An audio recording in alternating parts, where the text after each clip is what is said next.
Episode की शुरुआत होती है जब वूजू के रिलेटिव्स लगभग मेरी और वूजू को पकड़ लेते हैं और तभी अचानक सांगयोन पूछ लेता है कि आपकी वाइफ कहाँ गई।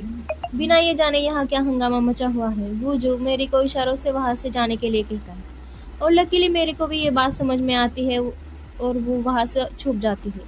अब वूजू तुरंत सांगयोन का ध्यान भटाकर उसे वहां से ले जाता है। तभी छुपते समय मेरी का फोन रास्ते पे गिर जाता है तो वो फोन वूजू की आंटी उठाकर मेरी को ढूंढने लगती है। तभी आंटी को मेरी डॉग हाउस में छुपती हुई दिखती है। वो फ़ोन रिटर्न करने के लिए वहाँ जाती है तो मेरी अपने बाल आगे करके फ़ोन लेती है जैसे कोई उस पे भूत का साया हो और वहाँ से भाग जाती है। रात को वूजू उसे समझाता है कि वो कहीं और रहने के लिए जगह ढूंढ ले क्योंकि अगर सांगह्योन ने उन पर शक आ गया तो दोनों फंस जाएंगे।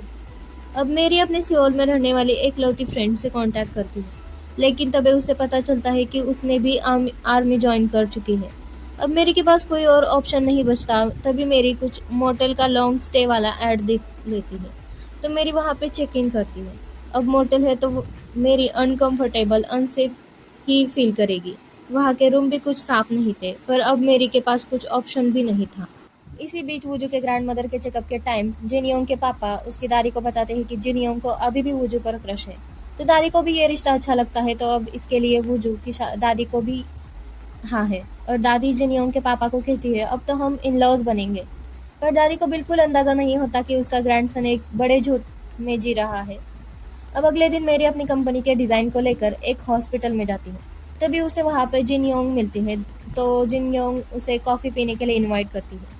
अब वो मेरी से पूछती है क्या अब तुम ठीक हो और बातों बातों में पूछ लेती है कि क्या तुमने वूजू को अपना हस्बैंड बनने के लिए कहा था। तब मेरी उसे कहती है वो सिर्फ एक जोक था। मैं वूजू को पहले कभी मिली भी नहीं थी और मेरी को मन ही मन वूजू पे गुस्सा आता है उसने इसे क्या क्या बताया है। अब हेडक्वार्टर्स की मीटिंग के बाद वूजू की टीम मेरी को डिनर पे इनवाइट करती है। अब डिनर में उनका डिस्कशन होता है कि अभी अभी हुई हाउस विनिंग कॉन्टेस्ट में जिन्होंने हाउस जीता है उनका नाम और फोटो आया है। तो वूजू और मेरी उनका ध्यान भटकाने की कोशिश करते हैं क्योंकि उन दोनों की कोई पहचान उनके सामने आ गई तो बहुत बड़ी मुश्किल हो जाएगी। और इसी चक्कर में मेरी बहुत ड्रिंक कर लेती है। तब वूजू की कलीग्स जानबूझ के मेरी को डिनर का बिल भरने के लिए कहती है। अब मेरी बिल भरने के लिए जाती है तो वहाँ पे उसके कार्ड डिक्लाइन हो जाते हैं। तभी वो जो वहाँ पे आकर अपने कार्ड से बिल भरता है तो वो कलीग कहती है मेरी ने कहा है कि वो बिल भर देगी। तो वो जो उससे कहता है हमारी टीम ने उसे इनवाइट किया है तो हम उसे क्यों बिल भरने के लिए कहेंगे। अब सभी बाहर आकर करोके में जाने का प्लान बनाते हैं तो वो जो मना करता है। अब वो मेरी को वो जो से कहते हैं कि तुम चलो करोगे और खींचने लगते हैं। तभी वो जो कहता है यू मेरी ने भी अभी बहुत ड्रिंक कर लिया है तो मेरी को घर छोड़ देता हो और उसे वहाँ से ले जाता है। तभी उसकी कलीग्स मन में कहती है मेरा प्लान फेल हो गया नहीं तो करोके का बिल भी मैं मेरे से ही ले लेती। अब मेरी कार में ड्रंक स्टेट में होती है और वूजू को कहती है करोके में मुझे भी जाना था। तो वूजू कहता है तुम जल्दी से घर जाओ मैं नहीं चाहता तुम यहाँ वहाँ पे कुछ गलती से बोल दो। तो मेरी सुबह की डॉक्टर के साथ वाली बातें उसको याद आती है और वो ही वूजू को कहती है तुम्हें ही इधर उधर बातें नहीं करनी चाहिए। तो वूजू कहता है मैं तो रेयरली ऐसी मिस्टेक करता हूँ। तुम ही एक्स्ट्रा केयरफुल रहना जब तुम्हारे आसपास कोई हो और मुझे भी परेशान मत करना। तुमने घर शिफ्ट किया है ना। अब वो कहाँ पे है ऐसा वो मेरे से पूछता है पर मेरी कार में ही सो जाती है।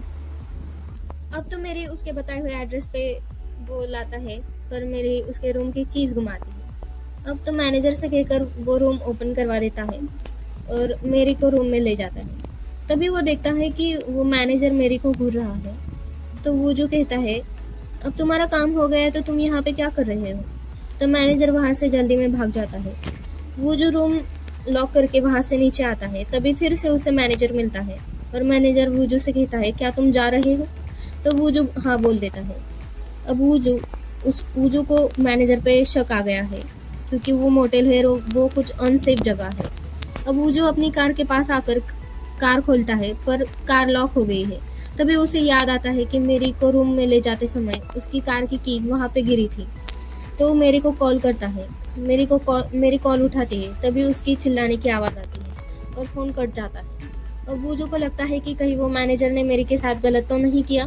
वो भागते हुए ऊपर आता है तो रूम का डोर ओपन है देखता है और मैनेजर भी मेरी के पास बैठा हुआ है। तो गुस्से में आकर उसे मुक्का मार देता है और मैनेजर के नाक से खून निकलना शुरू हो जाता है। तभी मेरी वूजू पर चिल्लाती है, ये तुमने क्या किया, उसे क्यों मारा? तो वूजू मेरी को कहता है, तुम्हारा फ़ोन में चीख सुनी थी, मुझे लगा ये कुछ तुम्हारे साथ गलत कर रहा है। तो मेरी उसे कहती है, अभी मेरे पैर पे गर्म पानी गिर गया था तो ये फर्स्ट एड लेकर आया है। वो जो मैनेजर को सॉरी कहता है, पर मैनेजर उन दोनों को मोटल से बाहर जाने के लिए कहता है। अब मेरी फिर से रास्ते पर आ गई। वो जो कहता है, तुम्हारा यहाँ कोई दोस्त नहीं है क्या जिसके पास तुम रह सकती हो? तो मेरी कहती है, मैं यहाँ ज़्यादा किसी को नहीं जानती। अब वो जो मेरे को उनके जीते हुए घर लेकर आता है और उससे छिपके से रहने के लिए कहता है।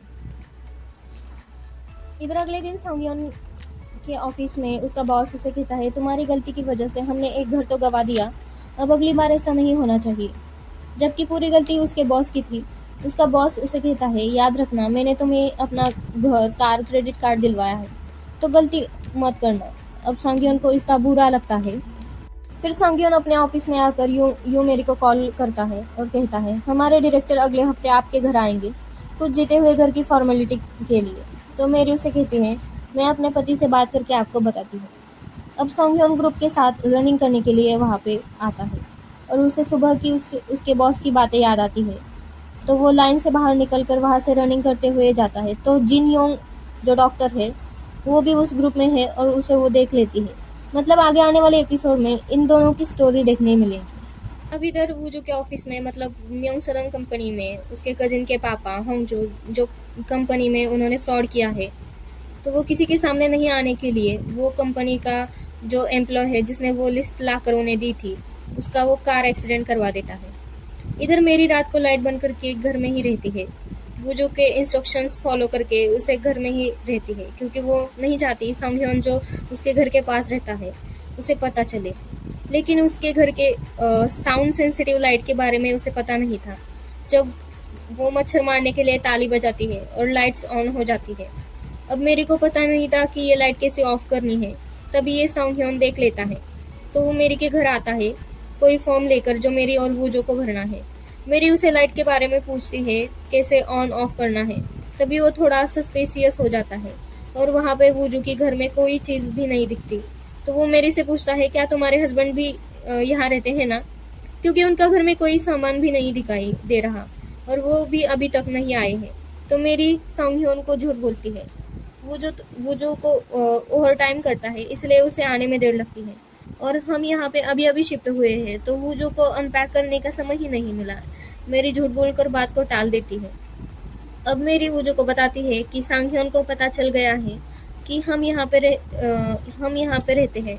तो अगले दिन मेरी और वूजो वेडिंग फोटोशूट के लिए जाते हैं, क्योंकि वो ज़्यादा कन्विंसिंग लगेगा। अब मेरी वूजो से कहती है, इसकी कोई ज़रूरत नहीं थी, यहाँ पे मेरी साइज़ की ड्रेस नहीं थी तो बहुत ज़्यादा फिट ही नहीं आ रही मुझे, और इसकी वजह से ये ड्रेस में मुझे सांस लेने की तकलीफ़ हो रही है। अब वूजो की जगह कोई और होता तो उसे उसका वेट कम करने के लिए ताना दे देता, पर वूजो उसके ड्रेस की जिप थोड़ी नीचे कर देता है ताकि उसे ठीक से सांस आ सके। जब वो दोनों वेडिंग अटायर में पोज करते हैं तो दोनों में एक अनएक्सपेक्टेड स्पार्क फील होता है। अब वेडिंग स्टूडियो से बाहर निकलते टाइम वो जो सेजोंग को देख लेता है, जो उसके ऑफिस में काम करती है, उसे देख लेता है और सेजोंग को भी लगता है कि उसने अपने टीम हेड जैसे किसी को देख लिया है। तो वो जो भागते हुए स्टूडियो में वापस आता है और मेरी को बताता है अब तो दोनों को भी छिपने के लिए जगह चाहिए, पर वहाँ नहीं होती। अब सेजोंग भी उसे ढूंढते हुए स्टूडियो में आ जाती है, तो वो जो मेरी को सॉरी कहकर उसे किस करता है। अब उन्हें लगता है कि सेजोंग गई, पर वो वहाँ पे ही होती है। मेरी देख लेती है तो फिर से उसे वूजो को खींचकर किस कर देती है। और यहाँ पे ही हमारे एपिसोड का एंड हो जाता है। दोनों ब्लश करते हुए, दोनों को समझ नहीं आता ये सब अब भी एक एक्ट है या उन दोनों में कुछ फीलिंग्स सच में ही शुरू हो गई है।